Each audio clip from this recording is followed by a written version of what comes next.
26 and had just moved back in with her family in Brentwood when lockdown began. I'd moved home a couple of weeks before, which I now realise was perfect timing, because now I'm in a house with a garden and with my family, which is obviously a huge privilege compared to some who are in flats and trapped with people they don't want to be with. Louise has experienced loss during lockdown. My nan passed away at the end of March, not from coronavirus, but I feel like that doesn't even matter because it's still the same things happen. Like, you still can't have a proper funeral, you still can't meet your family. So even though she didn't die of it, it kind of feels like she did. The funeral was held with social distancing in place. It was really strange. We were allowed 10 people. We ended up only having 6 because those we asked, like my nan's sisters, they didn't want to come because it was too dangerous for them and they didn't want to risk it, which is entirely fair enough. So it was only me, mum, dad, brother, granddad and my uncle, and the people who like organised the funeral, the celebrant and the pallbearers and the man who drove the hearse. Like, they were all lovely and they're clearly very aware that it's a very strange situation to be in.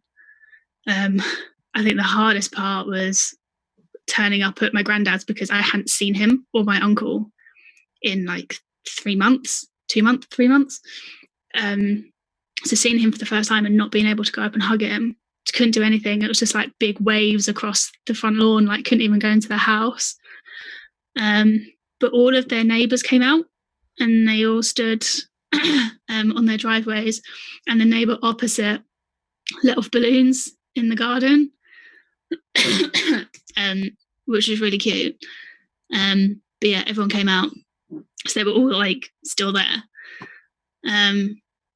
And then the hearse turned up, which like that was the worst part, because that's probably like, oh, this is actually happening, because it was all just kind of a story in my head until that point. The use of technology meant the family didn't feel alone. They had a live stream, a webcast of it, so we'd given that to family and friends. So I just kept thinking, they are all here, they're just not physically here. And then afterwards had loads of texts from family and friends saying, you did really well, that was a lovely service. And that was really helpful to know that people were watching and they were there with us. So even though it was a hard and horrible day and that my nan definitely deserved more than that funeral, it was still really lovely. So I think we still saw the positives in it. Louise believes her grief is suspended during lockdown.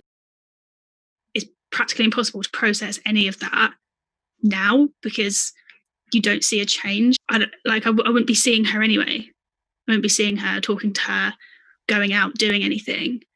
So I haven't really noticed that change of her not being there.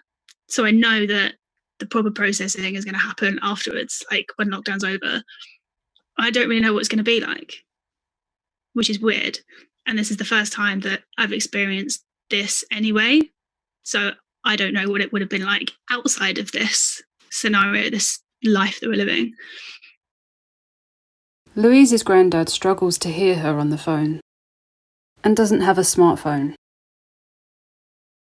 I've just been writing letters to him and he gave me a tomato plant, which I've named Joan. So I'm just pretending that like he is the tomato plant and that is me looking after him, looking after his tomato plant. Louise has a simple message for anyone struggling during lockdown. Just be kind to yourself and go slow and take each day as it comes and take each feeling as it comes. And if you feel something, feel it and don't put your feelings in lockdown. Like, you can be in lockdown, don't put your feelings in lockdown. And still reach out to people, because even though they're not physically there, they're still on the other end of a phone.